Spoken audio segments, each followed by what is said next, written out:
Hello, everybody, and welcome to CCCLXVI, the podcast where we talk about the last movies we watched in the last week. And I am talking in an over-exaggerated way because I'm tired and I'm really confused. And I really just, I'm just like, I'm feeling it, you know? You know what I'm saying, Benji? Yes. You know what I'm saying? Oh, hold on, gotta change something. I misspelled one of the movie titles. Oh, you dumb. I put a colon in the wrong place, Benji, come on. How can you misput a colon? I don't know.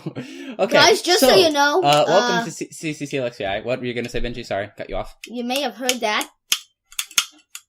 I just want to stop messing around with things on your desk. Sorry. Make an excuse. There's a cannon on my desk. There's a what? Okay, whatever. Cannon. Okay. Okay. No, I just gotta fire it off. Drop that on the floor. Just gotta fire it off for. Okay. Bang. Okay. Bang! Fired. Oh, so.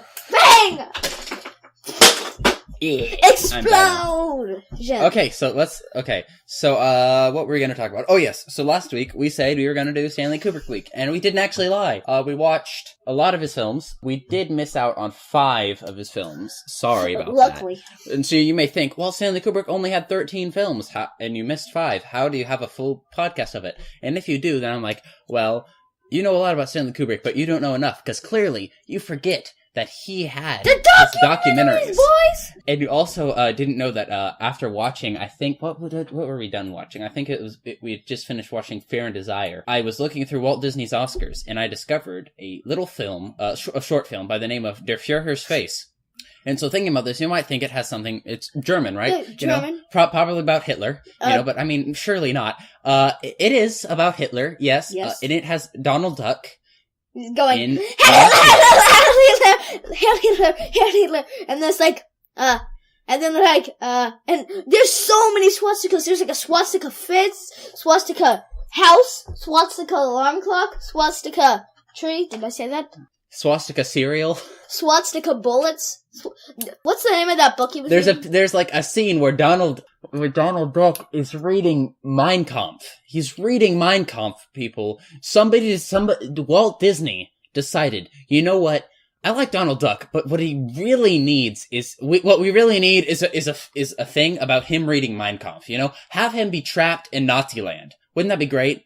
Yes, I know. Naziland, that'd be amazing, right? No, so everybody else was just like... He means Germany and he's just making a joke. No, the name of the place is Naziland. Yeah, the name of the place in the film is Naziland. And it's just so amazing. And it won an Oscar. And then there's like these pictures on the wall. It's like, Head Hitler, and then there's some other guy, I don't know his name. And then he's like, Head Hitler, here this dumb guy nobody cares about, Hail Mussolini. And it's like, what? Why do they have him saying that? And then, like, there's this song that they do, like, do something, right in the Führer's face. Heil, right in the Führer's face. Which is where the name of the... Okay, so the thing is that this doesn't make any sense, but it's only 8 minutes long, so it's on YouTube, and I'd definitely recommend you going to search it up right now and watching it. So just pause the podcast right now, just, pause it. There's a pause button probably where you're watching it. No, give it a little... pause it, give it a go little onto YouTube, search Der Führer's Face, and watch that, and contemplate your life, because... Everything in your life has led up to you watching Der Führer's Face. Just think about this. Everything you've ever done has led you to this moment of watching Der Führer's Face. So, just think about that for a moment. That's how we're going to end that, because it just doesn't make any sense. Sorry, I have a quick little message I have to deal with. So, Benji, you talk about Flying Padre for a little bit. So, Flying Padre is a documentary about this priest, and he's got this plane, and so he drives it around, and he's traveling everywhere. He's got this place, he goes to this church, and does like, so... He goes to church and he does does the church, just the church service. Then he goes and he does the mass. Padre, no, not Padre. What's his name? Pedro. Some girl. Pedro. Pedro was being mean to, some girl. And so he went and he told them to stop it. And then what happens is they left. And then, he got this urgent phone call about this girl. And I love the way that they do it too. Like, an urgent phone call, a sick baby, an isolated... A sick baby. In an isolated farm with a single mother or whatever. And so then he goes and he flies in the plane over to the mother, and the baby is fine. Or he goes to the baby, and the baby goes to the doctor. And he pretty much saved the baby's life. But I love at the end, they say, All there's thanks no to crowds. San Pedro's very own Flying Padre. No, and then they say there's no cheering crowds to await him like he's doing this, not for crowds, not to be famous, but just because he's awesome. It's what he's supposed to do. So yeah, I really I like Flying Padre. It's an interesting short. little film. The only thing is, it doesn't feel like a Kubrick film. In most of his early films, I'd say, basically, I don't know, Fear and Desire feels like a Kubrick film, but it's not good. And then you got Praise the magician! Praise be to the magician! First episode general, and I'm a fish! Praise the magician! Okay, so can we actually talk about the movies? Yeah, I like Flying Padre. I'm gonna give it a 7 out of 10. Because it's short. It's interesting and it's short. It's sort of cool. And also, you get to see Stanley Kubrick's first thing. So the next is Day of the Fight, which is his most probably well-known, I'd say, short documentary film. It's about Walter Cartier, I think. And he's a boxer, and he goes and he fights dudes. It's interesting. I think both Flying Padre and Day of the Fight were just sort of paid little short films that he was making as to get it to, sort of learn how to make a film. And then these are just interesting, fun little things to watch. And you get to learn more about Stanley Kubrick. So I like both of these. I'm going to give Day of the Fight an 8, though, because it definitely has, like, I love it. Better story to it. Better story, yeah. Yeah, it's pretty good. And then you got the Seafarers. He was definitely paid for this, because this is propaganda. Trying to get you to join the Seafarers. And the thing is that it's boring, and it's 30 awful. minutes long. There are two good parts of this, okay? Is that there's seeing Stanley Kubrick's name on the beginning, and that gives you a nice, it's sort of cool to see his name there. And towards the end, it actually is a little bit more interesting. Yeah, because you get it. They go into more about what the Seafarers Union gives you, and it's sort of that makes you be interesting. like, but the I'm beginning is so incredibly slow that I don't like it, and I'm going to give this a 3 out of 10. And so yeah, it's not that good. I wouldn't recommend watching it. What are you giving it? I'm giving this a 5 out of 10. I'm rechanging that Dark Knight score to 10 out of 10. Oh yeah, okay. That was just wrong, because now I rated Cool Cat Saves the Kids higher than that. You rated Cool Cat Saves the Kids higher than a lot of things, okay? But anyways, the Seafarers, the other big difference between the Seafarers and Day of the Fight and Flying Padre that makes it much worse is that it's 30 minutes long. If you take the time of Flying Padre and Day of the Fight and combine them, I'm pretty sure the Seafarers is double that. It's just so boring. I don't like it. But I watched it. I've actually seen it twice now. So it shows how boring it truly is. I've watched it twice, so yeah. But I did it for you guys, so I can review it for you and tell you about it. Basically, Flying Padre, as Benji told you, is about a flying priest. The Day of the Fight is about a boxer getting ready to fight some dude. And the Seafarers is about the Seafarers International Union, and basically a union designed to and how you shouldn't watch this, pretty much. And how you shouldn't watch it, yeah. And so the next film is Stanley Kubrick's first real film, Fear and Desire. That's not stupid. I just want to have a quick disclaimer, is that we didn't actually watch these films in this order. We skipped around a little bit, but we're reviewing them in this order because that way we can give a more timeline on Stanley Kubrick's work. Also, To Fear His Face, that we just had to review that because of how and the Seafarers comes after Fear and Desire. Yeah, right? The Seafarers comes after Fear and Desire, but I grouped that with the other 3 because that fits more with the other 3 than with Fear and Desire, and they were released about the same time. So Fear and Desire is basically a war film. It's very low budget. It's set in the forest, and it has like 5 or 6 actors in it, so it's not that many actors. Basically, it's about a bunch of dudes who were in a plane, and the plane crashed, and now they got to survive in the jungle. And then, so they find this girl, and then they tie her up. And then they leave Sydney with her. Sydney is one of the guys, and Sydney just goes crazy. He shoots the girl, and then he realizes that he's a general, and then he turns into a fish. Praise be to the magician.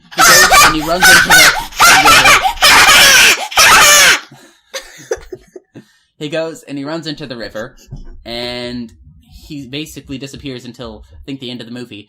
Then there's the 3 dudes. One dude goes over round to the back of the house, because there's a general in the house, of course. And so then the 2 dudes go in there, shoot the general, who's played by the captain. Of the good And then guys. they shoot the general, and then the other guy around the end gets shot, and he dies. But then the 2 fly away in the plane that shot the general, fly away. And then Sydney comes over to the dude that's dying, and he's like, I'm a fish, and then they float all the way back. He says, can I come with you? Yay! Yeah. And then he goes back, and he survives. He's just crazy for the rest of his life. Yeah. But the other guy, so really only one of the crew people dies. Yeah, so it's a really weird film, and it's not very good. You can definitely tell that it's his first film. Stanley Kubrick does not like this film. He tried to get it removed, so I'm sorry, Stanley, but it's on YouTube. I mean, can't I just had to. take stuff off YouTube now, can you? Way back. It's funny because you pretty much can as long. I mean, as long as I'm not people going to get don't into know a how to rant about use YouTube them. copyright and how it's awful. I have a quick message on my thing, and it's distracting me. Answer it. Who is it? Okay, sorry. Pixar is talking to us. Oh. And that's not Pixar the company. Yes, Pixar the company is just talking Messaging to us. us. We're getting a screenplay deal with them, a 5-movie deal. It's going to be The Legend of CCCLXVI, Quest for Glory. Okay, Ethan. So. Anyways, okay, yeah. so yeah, that's Fear and Desire. Sorry, Yeah. and I'm gonna give it a 6 out of 10. It's not that good, to be honest. It just I'll give it a 6 out of 10 too. Yeah. You'll give it a 6 out of 10? Okay. A 6 out of 10? Yeah, that's what I give it, right? My memory's not doing very good. But, I mean, there's just, like, it's not very good. But there's, like, the whole thing with Sydney going insane seems like it could be good, but just the way that it's written, it just doesn't sound plausible. Him saying, And it's just praise the magician! Yeah. And then there's some scene where he's pretending to be the general, and he's, like, pretending to eat stuff, and it just confuses me, you know? So... You need to watch it in order to understand it, but yeah. So, yeah, that's Fear and Desire. Yeah. Next is Killer's Kiss, and so one of the interesting things about Killer's Kiss is that this is, like, I think the only film on here that has a happy ending. And I think it might be one of the only Stanley Kubrick films to have a happy ending. I mean, the other ones don't really. I mean, yeah. So, which is weird, because it doesn't seem like it's going to have a happy ending, and then at the very end, the guy, meets his girlfriend, and they all live happily ever after, which is good. So, I mean, Killer's Kiss is about some dude, he's a boxer, he loses his boxing match, then he meets some girl, and the girl is dating some guy who owns a nightclub, and then the guy in the nightclub tries to kill the guy who's the boxer, and so then he kidnaps the girl, and then the guy goes and he gets the nightclub owner, and then they fight in a mannequin warehouse, and the best part of the film, by far, is whenever he screams, it's all on, like, a train thing. But the whole film, basically, is being narrated to you by the boxer dude on a train platform. Station? So whenever the nightclub owner gets stabbed, or whatever, with, like, a spear or something, he gets a spear off the wall. He screams, and it transitions that scream into, like, the train whistle. Or whatever. Yeah. That's not very good. But, me and Benji both really like transitions. And that's a very rare transition. And this is a very rare transition. It is a audio transition. So I think that was really cool, to be honest. That little part right there. So, yeah. Cheers, or thumbs up to you, Kubrick. So, when are we gonna move on to the next movie? Okay, so the next movie is The Killing, starring Sterling Hayden. I didn't talk about who's in the other films because I don't know. We didn't rate it. A Killer's Kiss, I gave it a 7 or 8 out of 10. I'm giving it an 8 out of 10. I'm giving it 8 out of 10. A 7 out of 10. It still shows that it's not that good, but it's better than Fear and Desire. I'm giving it an 8. But The Killing, I love The Killing. It's maybe my 3rd favorite Kubrick film. I mean, like, The Killing is really good. It has, like, this sort of noir, I don't know, type film So it's about these people who go and they rob a horse race, getting all this money, and then let me just tell you. And then it goes wrong and all sorts of stuff. So it's very nice. No. You left it out. No, nothing goes wrong. It all goes according to nothing goes plan. wrong, but then after it goes wrong. After it goes wrong. So yeah. But I like this. It's good. It's I think it was based on a book. I haven't read the book though, but it's a nice sort of noir. But the thing that basically, it's not one of Stanley Kubrick's masterpieces because it's sort of, this is his first really good film. I'm giving this film a 10 out of 10, by the way. It's his first really good film, but it's not a Kubrick film. Do you know what I mean, Benji? It's a really good film, but it just doesn't feel like it's from Kubrick. Do you know what I'm saying? Yeah, got it. Or Kubrick. I have no idea. I can't say it. Kubrick. I'm saying Kubrick. Stanley Kubrick. I really like The Killing. Sterling Hayden gives a really good job, and everybody is pretty good in this film. The audio was really quiet whenever we were watching it. That's not really his fault, though. It's just the version we downloaded probably had some less volume.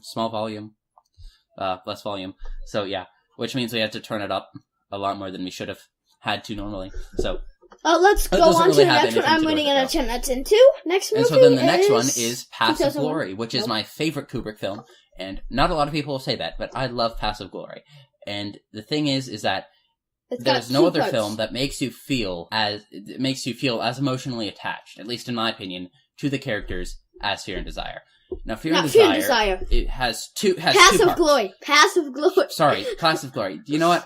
Big difference. I'm tired, man. I'm tired. It's Passive Glory, Passive Glory, Passive Glory, Passive Glory, Passive Glory, Passive Glory, Passive Glory, Passive Glory, and it sounds weird now.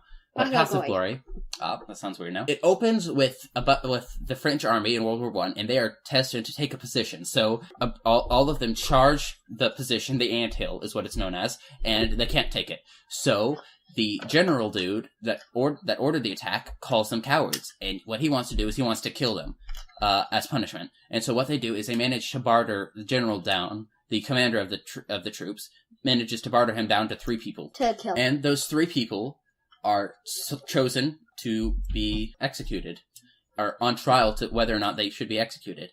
And so throughout this, you really feel for these people, and so these people are found guilty, of course, even though they aren't guilty at all because it's corrupt and stuff. It really does. It's not very friendly to the French. Sorry, France. I don't know. I mean, just not that many people. I think France is pretty hated, just by, not really hated, but, a lot of people just sort of make fun of France. Sorry, France, yeah, I mean, there's nothing Sorry, personal. France. It's just I don't really care, though. Yeah. It's just a movie, about your military. But anyways, and then they're in this sort of, cell, and this is whenever you really feel for these characters. And it just, I don't know. You start kind of hearing the backstory and stuff? You start hearing their things, and you realize that these people have families and stuff, and it's awful. One of them has a wife and 2 daughters. One of them has a mom, and it has a mom, and so that one. Yeah, it's just, and it's really sad, man. It really is sad. And so then and you really learn about these people, and they talk about how they're gonna escape, and there's all sorts of things, and so they go through their execution, which is a 10-minute long scene. All the while you're thinking, oh, they're gonna get out of it somehow. They're gonna get out. They're gonna escape. And then they get shot. And that's whenever you realize they're dead. And there is no other film that makes you feel as bad for characters. There's no other film that makes you want these characters to not die. So they start talking about how they're gonna escape, but they not die. They never do. It's just it's so sad. And I mean, Kirk Douglas, who I haven't even mentioned. I love Kirk Douglas. I talked about him last week, and he's in this film and the next one. A little bit of foreshadowing right there, but I love Kirk Douglas. It starts with an S. Yeah, and so he's fantastic in this film. He's fantastic in this film. So yeah, I'm giving this a 10 out of 10. It's in my top 10. I recently did a top 10 reshuffle, and it's number 3 on my top 10, right, Benji? No, it's not on your top 10. Passive Glory. Yes, it is. What did I say? Oh, yeah, Passive Glory. Sorry, I thought we were talking about Spartacus. Okay, so yeah, it's number 10. We both really love this film. It's fantastic. So next is Spartacus. Now, Spartacus is basically Stanley Kubrick's. It's an epic, basically, and it's starring Kirk Douglas and stuff. This is 3 hours long, and we watched it at night. We watched this at 12 o'clock at night, which is going to impact my... Not really, because I love this film, but it would normally have impacted me because I was so tired. The whole time is closing my eyes, and Ethan's turning over get up! No, don't close your eyes! Yeah, I didn't want to have to rewatch it, Benji, okay? The best part of it was the end, so I knew that I could just finally go to sleep, because it was 3:30. What we did is the credits didn't even start, but it said the end. Ethan exits out of the thing we were watching it on. And we run. And we run into bed. I jump onto the bed, and I go into the covers, and I close my eyes. And then that was the last we ever saw of Benji. But yeah, Spartacus is great. I mean, it's really good. The next morning, of course. The thing is that this is very similar to Braveheart. It's a very similar story to Braveheart.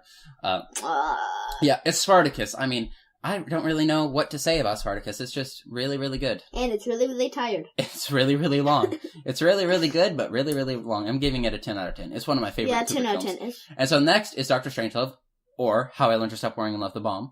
I messed up the colon placement. I put the colon before or, but it's actually after or. Oh, Call back to the beginning of the episode. So yeah, this is Dr. Strangelove for Highlander Stop Worrying and Love the Bomb. And it's great. It's a nice little dark comedy. And Trio. Oh, that was 2 things about Hitler. Not about Hitler, but had Hitler. There are 2 things about that have the word Führer. Führer in them.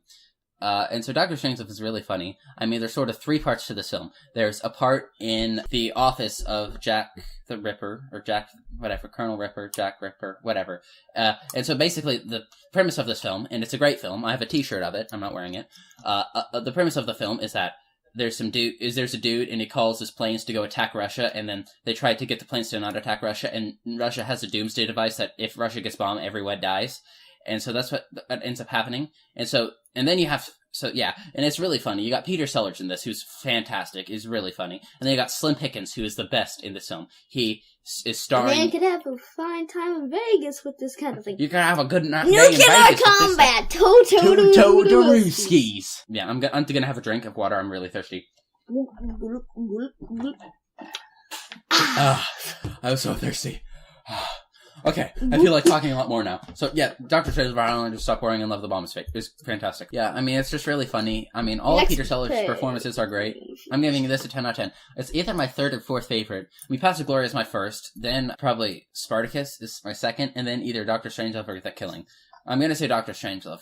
Which is interesting because it leaves out his 2 most popular films, which are our next 2 films, is 2001, A Space Odyssey. Now, my main complaint with this is what is going on? And, lots of people, it's one of the best parts of this film is that you don't know what's going on. I know. But it's confusing, because what is going on? Like, and so it's pretty straightforward up until he gets to Jupiter, and then there's lots of colors, and then they're in the Grand Canyon, and then they're in an 18th century French room, and then there's Space Baby.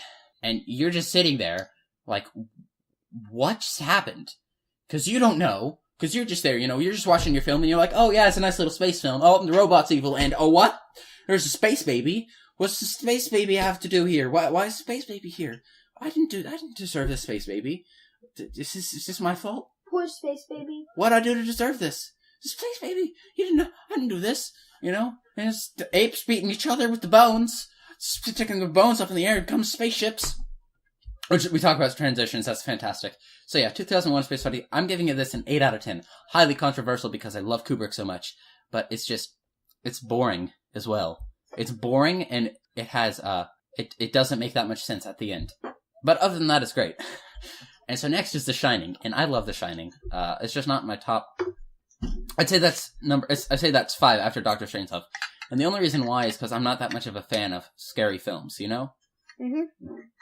But I'm giving this a 10 out of 10, and so, I don't know, I feel like I could talk for hours about The Shining. But I don't want to. Because this is the end of the episode, and normally, if you can't tell, by the end of the episode, I'm just sort of tired of watching the movies.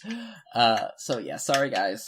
But we'll talk about The Shining a little bit. I love The Shining. Shining's fantastic. I mean, Jack Nicholson. Too many years, and, too Danny many Lloyd. years, too many years, too many years, too many years. Yeah, and so there's this interesting thing is that if you watch this film and keep it and pay close attention to names and dates and ages and times, you will find that there's a ton, and geography as well. You will find that there's a ton of places that has no consistency at all. And just for example, the twins in this film, those are the Grady twins, right? There's the twins of a Delbert Grady, right? 8 and 10.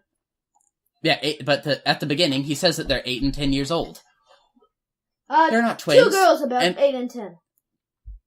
And Delbert Grady, it's his. That's not actually the caretaker's name. His name wasn't Delbert. Was it Charles or whatever? Charles Grady. Charles Grady. It's not even Delbert Grady. In the same scene, same type of scene, he goes, and it's been 3 months. No, it's been 5 months since the last time I had a trip. And then in the same type of thing, he says, 3 years! 3 years! It was 3 years ago! And so there's just a bunch of different, it's weird, And then there's a bunch of stuff where the geography of the Overlook Hotel doesn't make any sense. Where's the maze? There's a ton of conspiracy theories and just theories about The Shining that just make it, and whenever you know those, it becomes a lot scarier. Because you realize these things and you're like, why did he do that? Yeah. And you realize how creepy the whole film is. Yeah. But the first time I watched this, I wasn't actually that scared, but I got a lot more scared thinking about all these theories and stuff and wondering why he did this. Yeah. And the twins are creepy. Okay, yeah, so can we go on to the next thing? That was our last thing. Last movie? Wait. Okay. But yeah, and also, the making of The Shining, we've watched this before. We didn't actually watch it this week. Ethan, we might watch it later and talk about it. We have a quote we're going to say at the end of it, and hopefully you know what it is. Monsieur! I can walk! Is that it? Yeah. And there's also, okay. Here's Johnny. Here's Johnny. Yeah, so many. Yeah, it's fantastic. And, yep. Monsieur, I can walk. Okay, yes, but we were talking about the making of The Shining for a little bit, and yeah, that was a nice little film. We're not going to talk about that very much, but it's nice. If you want to learn more about The Shining, watch that. So yeah, this has been CCCLXVI. This has been pretty long. We've talked about my favorite director of all time, Stanley Kubrick. I love Stanley Kubrick. He's fantastic. He's really known for making some weird films, but he also has some pretty normal films, and, but yeah. Like Killer's Kiss, that's pretty normal. Yeah, and Passive Glory is sort of normal, sort of Spartacus, and, The Shining a little bit. The Shining's actually a little bit weird. The Killing and Fear and Desire and his things. And we also learned that Donald Duck was a Nazi at one point in time. No, was a Nazi. So yeah, this has been CCCLXVI. And remember to always keep metal out of your